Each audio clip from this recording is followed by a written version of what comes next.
আমরা সবাই কাঁধে কাঁধ মিলিয়ে কাজ করব, কাজ করেছি অতীতে, এখনো কাজ করব। তবে আমাদের একটাই শুধুমাত্র সতর্ক থাকতে হবে, চক্রান্তের মধ্য দিয়ে আমাদেরকে কেউ যেন আপনার বিপথে নিয়ে যেতে না পারে, আমরা যেন কোনো মতেই সেই লক্ষ্য পথ না হারাই। এখনো চতুর্দিকে নাগিনীরা ছড়াইছে নিঃশ্বাস, সেই তাদের চক্রান্ত তারা বিভিন্নভাবে ছড়াচ্ছে এবং আমাদেরকে বিভক্ত করবার চেষ্টা করছে। আজকে আমাদের যেটা প্রয়োজন সবচেয়ে বেশি, তা হচ্ছে আমাদেরকে ইস্পাতের ঐক্য, যে ঐক্য নিয়ে আমরা দীর্ঘ 16 বছর লড়াই করেছি, সেই ঐক্যকে অটুট রাখা এবং কোনো মতেই তাদের চক্রান্তে পা না দেওয়া। গতকাল গোপালগঞ্জে আমাদের স্বেচ্ছাসেবক দলের সভাপতি জিলানির উপর আক্রমণ করা হয়েছে, তার স্ত্রীকে আক্রমণ করা হয়েছে, আমি নিজে গিয়ে দেখে এসেছি। একজন নেতা শহীদ হয়েছে। বন্ধুগণ, পরিষ্কার বোঝা যাচ্ছে যে তারা এখনো আবার হায়নার মতো লুকিয়ে আছে, যে কোনো সময় তারা আক্রমণ করবে। সেই আক্রমণকে আমাদের প্রতিহত করতে হবে।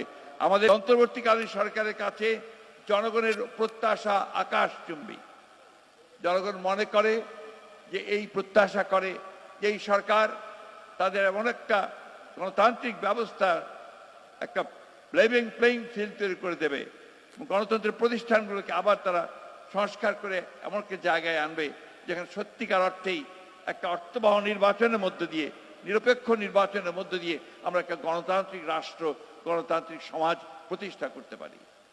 আমি অনুরোধ করব এই ইন্টারিম গভর্নমেন্টের কাছে যে আজকে আমার যে সমস্ত ভাইরা পঙ্গু হয়েছেন, আজকে যারা নিহত হয়েছেন এই 16 বছর ধরে এবং বর্তমানে এই আন্দোলনে, তাদের সকলকে রাষ্ট্রের তরফ থেকে তাদের ক্ষতিপূরণ দিতে হবে এবং তাদেরকে ভাতা দিতে হবে, প্রদান করতে হবে। বন্ধুগণ, এটা অত্যন্ত জরুরি ব্যাপার। শুধু এখানে বসে কথা বলে আমরা অনুষ্ঠান করলেই হবে না, এই বিষয়গুলো অত্যন্ত জোরে তুলে ধরতে হবে এবং সরকারকে বলতে হবে যে এটা করতে হবে।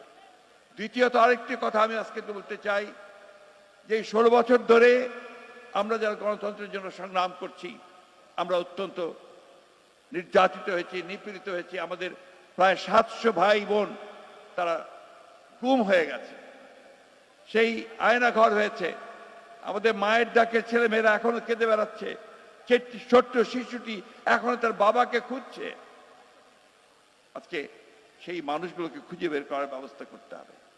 আমাদের যে অসংখ্য মামলা হয়েছে আমাদের নেতা কর্মীদের বিরুদ্ধে, 1,45,000 মামলা, 60 লক্ষ মানুষের বিরুদ্ধে মামলা এই কয়েক বছরে, এই 17 বছরে, এই সমস্ত মামলাগুলোকে প্রত্যাহার করতে হবে।